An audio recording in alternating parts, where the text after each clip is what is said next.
सकती। क्या किसी को एक को आवाज उठाने के लिए आगे आना पड़े?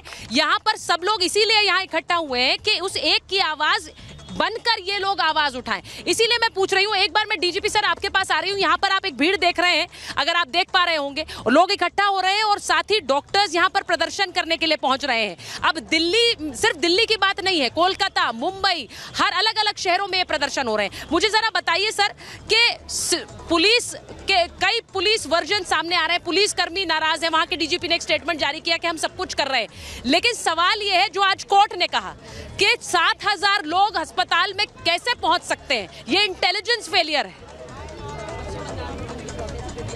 सुचरिता जी, ये इंटेलिजेंस नहीं, ये क्यूमुलेटिव फेलियर है। हाईकोर्ट ने बड़ा उदार स्पष्टीकरण दिया है। ये क्यूमुलेटिव फेलियर है, एडमिनिस्ट्रेटिव फेलियर है। ये 7,000 की भीड़ आसमान से नहीं उतरी थी, और जिस तरीके से डंडा बंद होकर के इनके पास जो है लाठी, डंडे, बल्लम, बेलचे लेके चल रहे थे, आप क्या समझ रहे थे आप सब कुछ कर रहे हैं? अगर यही सब कुछ कर रहे थे तो भगवान ही मालिक है फिर वहां की सुरक्षा, वातावरण का और इकोसिस्टम का। 5 आदमी या 10 आदमी इकट्ठा होते हैं तो आपकी इंटेलिजेंस नेटवर्क कैसा होना चाहिए, आपको पता लग जाए कि हो क्या रहा है। 7,000 आदमी इकट्ठा होते हैं, एक राय होकर के मेडिकल कॉलेज पे चढ़ाई करते हैं, तोड़फोड़ करते हैं, और आप कहते हैं आपको कुछ पता नहीं। आपको पहले ही से वहां पे इंतजाम इतना जबरदस्त करना चाहिए था, छावनी में बदल देना चाहिए था मेडिकल कॉलेज को। आपको मालूम था कि इसकी संभावना है, एविडेंस के साथ तोड़फोड़ की जाएगी। डॉक्टर संदीप घोष वैसे भी संदिग्ध है, उनका कॉन्डक्ट, उनके द्वारा पहले भी तोड़फोड़े कमरे के बगल में की गई थी, आपने उसको भी नहीं रोका। और अब आपने जो आस्तीन का सांप था, जो प्रमुख आरोपी, जो आपका ये संजय रॉय, वो तो आपका वो काउंसलर था जिसको 12,000 तनख्वाह देते थे, पुलिस में कॉम्पिटिशन मिलता था। आपने दरअसल कुछ किया धरा नहीं। अब जैसे ममता दीदी। डीजीपी सर, मैं सिर्फ एक चीज कहना चाहती हूँ, प्लीज। यहाँ पर जो लोग प्रदर्शन के लिए पहुंच रहे हैं, उनमें कई संख्या में डॉक्टर्स हैं और बहुत सारे आम लोग भी हैं। मैं आपसे पूछूंगी, यहाँ पर आपने एक महिला को सुना, ये बात महिलाओं की नहीं है, ये बात सिक्योरिटी की है, जिसकी चिंता हर व्यक्ति को होना चाहिए, पुरुष या महिला। जी, मैं खुद एक डॉक्टर हूँ, डॉक्टर जसवंत अपोलो में प्रैक्टिस कर रहा हूँ अभी एज ए गायनेकोलॉजिस्ट। ये जो अगर आप गौर करेंगे जो इंसिडेंट हुआ था, उसमें ये था कि वो औरत जो थी, वो जो डॉक्टर थे, 36 घंटे की ड्यूटी की है, ठीक है। This is not new, this is like everyday thing.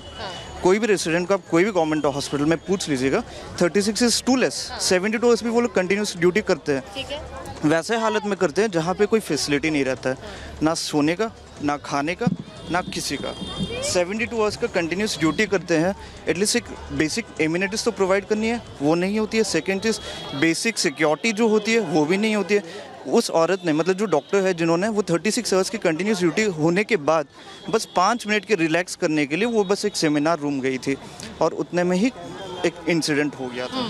तो ये जंग जो हो रहा है, this is not just for the security of doctors, it is also about security of the entire health. नहीं, ये जो आपने बात कही है, मैं आज दिल्ली से ही आवाज उठा रही हूँ, ये जरूरी नहीं है मैं दिल्ली में होती, मैं कोलकाता में होती, प्रीति जी, मैं मुंबई में होती, मैं इंदौर में होती, भोपाल में होती, बात वही होती। आज आवाज इसीलिए उठाई जा रही है। मैं एक तस्वीर जो ममता बनर्जी की दिखा रही हूँ सड़कों पर उतरने की, उन्होंने कल बड़ी कन्वीनियंटली कह दिया ये वाम और राम के लोग। देखिए, सबसे बड़ी बात कि जब आप अपनी जिम्मेदारी से मुंह मोड़ते हैं, ममता बनर्जी जी ने अपनी जिम्मेदारी से मुंह मोड़ा है, क्योंकि जो घटना घटी है वो आपके स्टेट के मेडिकल कॉलेज में हुई है। अगर ये चीज़ उत्तर प्रदेश में होती तो हम किससे सवाल पूछते? योगी जी से। दिल्ली में कुछ होता है तो किससे पूछेंगे? केजरीवाल साहब से। तो ऐसा कैसे और किस हिसाब से कि बंगाल में कुछ होगा तो ममता बनर्जी से नहीं पूछेंगे? तो अगर आप सीएम बनने योग्य नहीं हो और सीएम बनने के बाद महिलाओं डॉक्टरों की जिम्मेदारी नहीं निभा सकती, तो आपको तुरंत रिजाइन कर देना चाहिए। और वो जो सारे लोग रोज मोदी जी, योगी जी, केजरीवाल साहब के रेजिग्नेशन मांगते हैं, उनको ममता बनर्जी से भी रेजिग्नेशन मांगना। अच्छा, देखिए, ये बड़ी बात कह रही हैं वो विवेक जी, अगर आप मुझे सुन रहे हैं, वो कह रहे हैं कि रोज आए दिन तो हर किसी का इस्तीफा मांगते हैं, तो फिर क्यों नहीं मांग रही? संजय जी आ गए मेरे पास, पहले संजय जी के पास जा रही हूँ। संजय जी, किसके खिलाफ प्रदर्शन कर रही थी ममता बनर्जी सड़क पर उतरकर? अपनी सरकार के खिलाफ? देखिए, आप बात को जो है घुमाने की कोशिश मत कीजिए तो बहुत बढ़िया होता है। आप पहले तो बोलने दीजिएगा, अच्छा से उम्मीद करेंगे। जो घटना घटी है उसको जो मतलब जो पीड़ित है, जो उसको परिवार है, उसको पक्ष के तरफ से ये जो मतलब जो आंदोलन जो है ये चल रहा है। और दीदी ये क्यों कर रहे हैं, इसका कारण ये है जो मतलब जब मेरे बेटी जो है उसको सही तरह से जांच मिले, और जस्टिस मिले इसके लिए। और सीबीआई इतना केस अभी तक हाथ में लगाया नहीं, तो जस्टिस तो वो खुद ही देंगी। नहीं, सरकार ने जस्टिस नहीं दिया क्या? आज वो सड़क पर उतर गई हैं। संजय जी मेरी बात सुनिए, आज वो अगर सड़क पर उतर गई हैं तो सवाल ये है कि उनकी सरकार ने क्या किया? पहले आपने उसे कहा कि ये एक आत्महत्या थी, फिर जब परिवार ने प्रोटेस्ट किया तो आपने उसे हत्या करार दिया। उसके बाद वहां पर जो एविडेंस रूम है उसको भी उसका टेम्पर किया गया, उपद्रवियों को एक फ्री हैंड दे दिया, हाईकोर्ट ने भी आपको डांटा। तो आप सड़क पर उतर किसके खिलाफ रहे? अपने ही खिलाफ।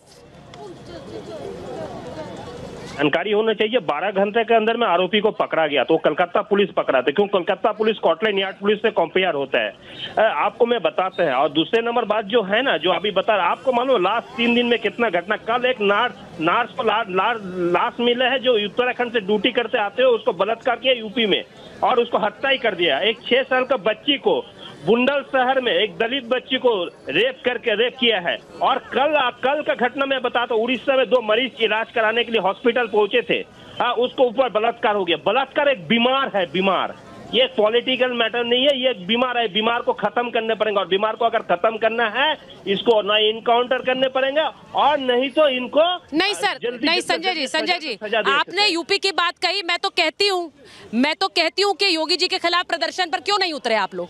आप लोगों को उतरना चाहिए था। आप इसलिए नहीं उतरे क्योंकि वहां पर आरोपी समाजवादी पार्टी से जुड़े थे। आपको योगी सरकार के खिलाफ हल्ला करना चाहिए था, क्यों नहीं उतरे आप? मैं ये इसलिए बोल रही हूँ क्योंकि अगर राजनीतिक दल ये देखते रहेंगे कि आरोपी कौन है तो फिर तो बड़ी मुश्किल होगी, फिर तो बड़ी मुश्किल है। नहीं सुचेता दीदी, आपको भी तो 6 साल का बच्ची को जो घटना घटाए थे आपको रिपब्लिक टीवी में दिखाना चाहिए था।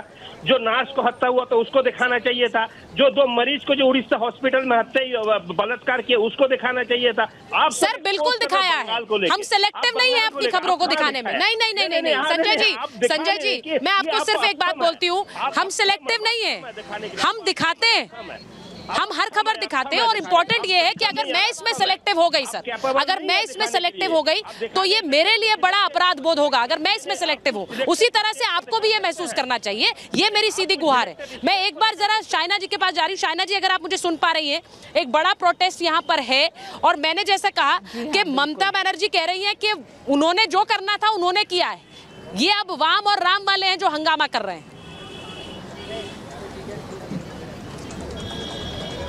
सुचिता जी, सबसे पहले मैं कहती हूँ कि जिम्मेदारी एक नैतिक जिम्मेदारी होती है, एक मॉरल रिस्पॉन्सिबिलिटी होती है और एक अकाउंटेबिलिटी होती है।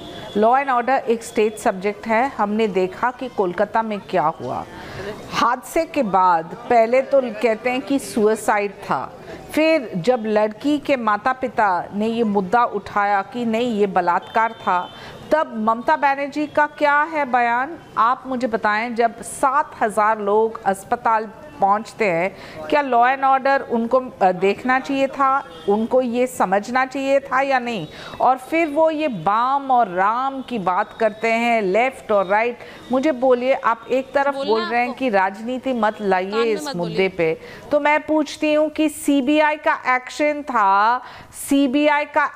था, इसी वजह से आज आपने ये देखा। प्रधानमंत्री ने जब कहा कि कानून का खौफ ये बिल्कुल ज़रूरी है, लेकिन हर एक प्रदेश में, और ममता जी स्वयं एक महिला है, जो उनकी बच्ची के साथ ऐसा कुछ होता या कोई भी रिश्तेदार के साथ, तो मुझे बताएं कि क्या होता परिस्थिति। स्वाभाविक रूप से लोग निकले हैं, उतरे हैं, मेडिकल फ्रेटर्निटी, लेकिन यहाँ टीएमसी की सरकार बोलते हैं कि हम आंदोलन कर रहे हैं। आप आंदोलन किसके प्रति कर रहे हैं? आपके शासन, आपके प्रशासन, आपके पुलिस, आपके राजनीतिक विश्लेषक के प्रति, या सिर्फ जी मैं एक बार